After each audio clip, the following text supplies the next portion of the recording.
Hi friends, welcome back. Before we begin, I just want to give you a quick update on what's coming up in the next few days. Hopefully I will be posting a new coloring video, and also I'm planning to film a birthday haul, so stay tuned. Now, on to today's video. I was in the hunt for a red ink.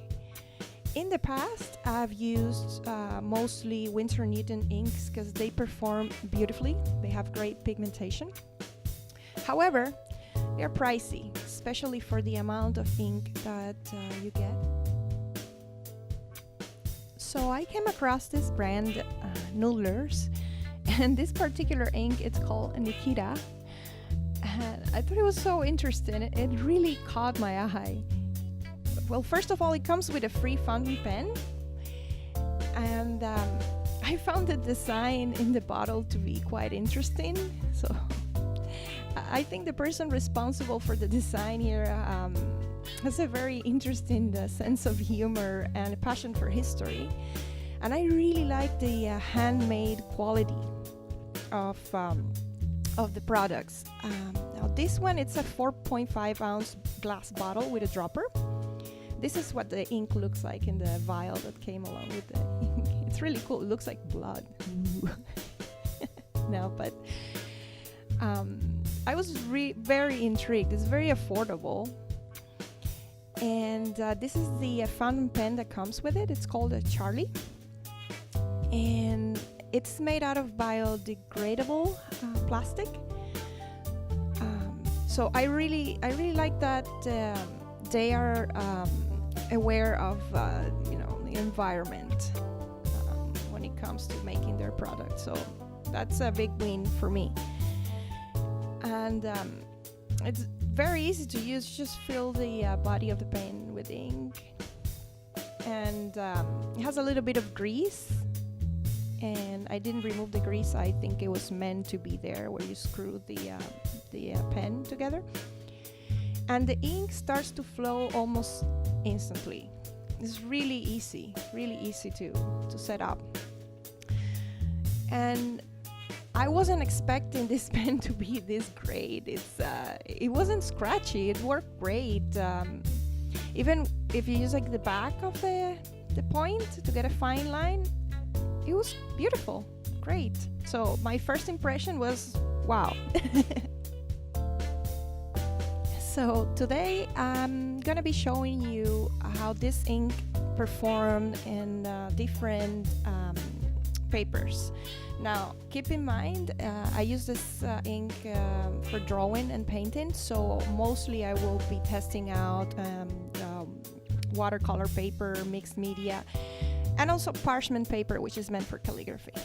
And I just want to see how this ink does on all different papers, especially if mixed up with water.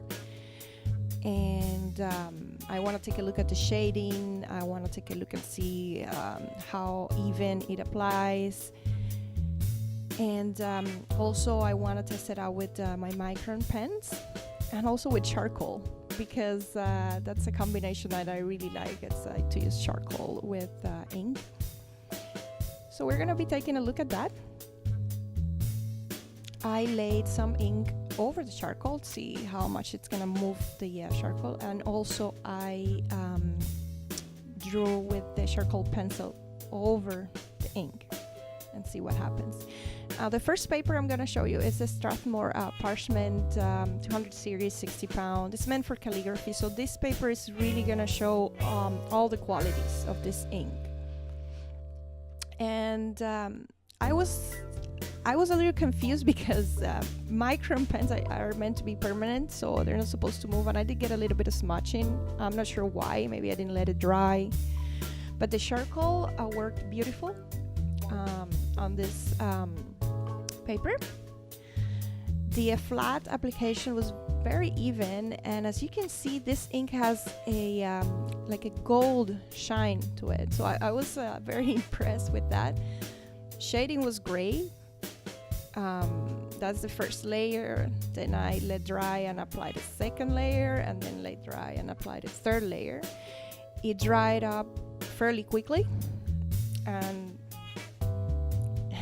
that shine really came through. Now see, look at what happened when I applied the ink with a dropper on top of the water. The gold shimmer really concentrated, like in different parts. And this is not a waterproof ink, but the water does not completely remove the ink, so that was interesting. Now this is just a cheap tone tan paper, like a sketchbook paper from the dollar store. The color lost some saturation, but it did not bleed through, and it was great shading. That gold shine really came through, and again, the water it moved the ink, but it did not remove it completely. So I was impressed. That was really nice. Next up is the Strathmore Tone Gray 400 series. And again, it worked beautifully. I don't know if you've ever heard that when you apply color over gray, it shows the true color. And this is what happened here. It showed very true red. Didn't look orange, didn't look brown. It's just a true red with the gold sheen. Applied very even, great shading. Now look at what the dropper test did here. All the gold sheen, it concentrated in the borders. That was cool.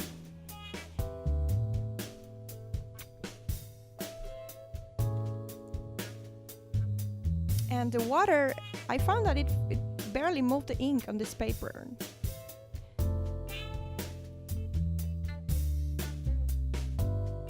Next up, it's possibly my favorite watercolor paper, which is Arches 140 pound cold press. And something very interesting happened with this paper. The color showed very, very saturated, very bright. However, the paper soaked up all the golden sheen. So you're gonna see like small specks. That's actually the paper showing through. That's not the gold sheen. The gold sheen disappeared on this paper. Amazing shading and very, very even and saturated. And again, the water, it moved the ink, but barely. Most of it just stayed put. Next up is Moleskine watercolor paper, and I wasn't too impressed with this one. The color lost a lot of saturation. It didn't apply very even. The shading was okay. The gold sheen came through, but it could be used for sketching. It works, but it was not my favorite.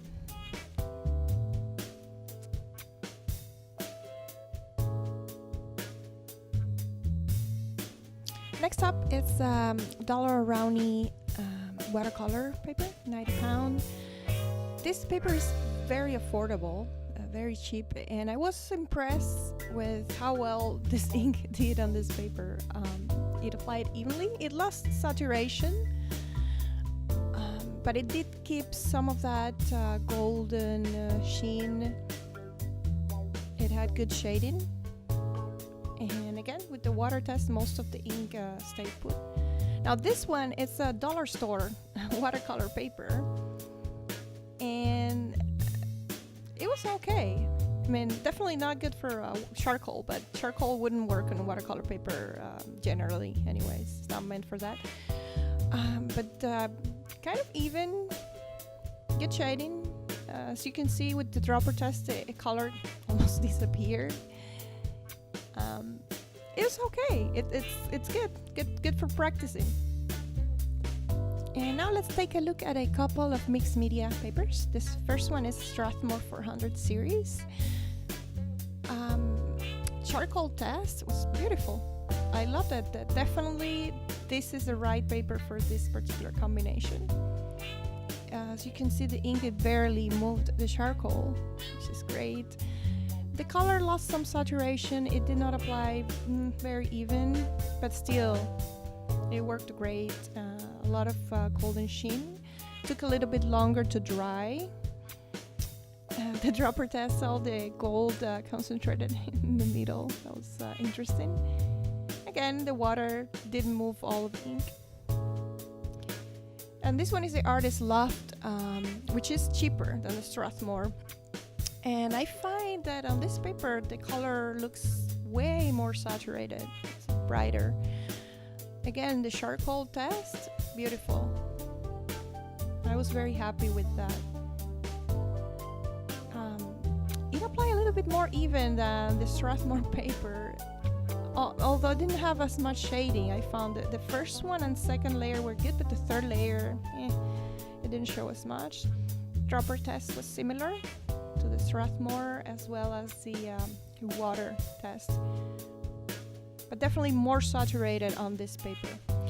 And now I'm just gonna show you the papers I wouldn't use, that I wouldn't recommend to use with this ink. And this one is just Hilroy average cartridge paper. A lot of feathering, as you can see. It was a complete mess. This one was one of my least favorite. I was just curious to see how this ink would do in this kind of sheet paper. Now this one is this one I made for fun. This is canvas paper. This is a paper that has been primed and with gesso, and it has like a canvas texture, but it was a complete mess. As you can see, it bled through. It didn't stay put. A lot of feathering, uneven, so not good. And lastly, I tested out on some black paper. I knew that red was not going to show, but I wanted to see how much the gold would show, and it was just not worth it. So I wouldn't use this on black paper. And there you have it, Nikita Red. I love this ink. It was great. I hope you found this video somewhat interesting. Let me know in the comments. To my new subscribers, it's always welcome. And to all of you, thank you so much. I will see you next time. Bye.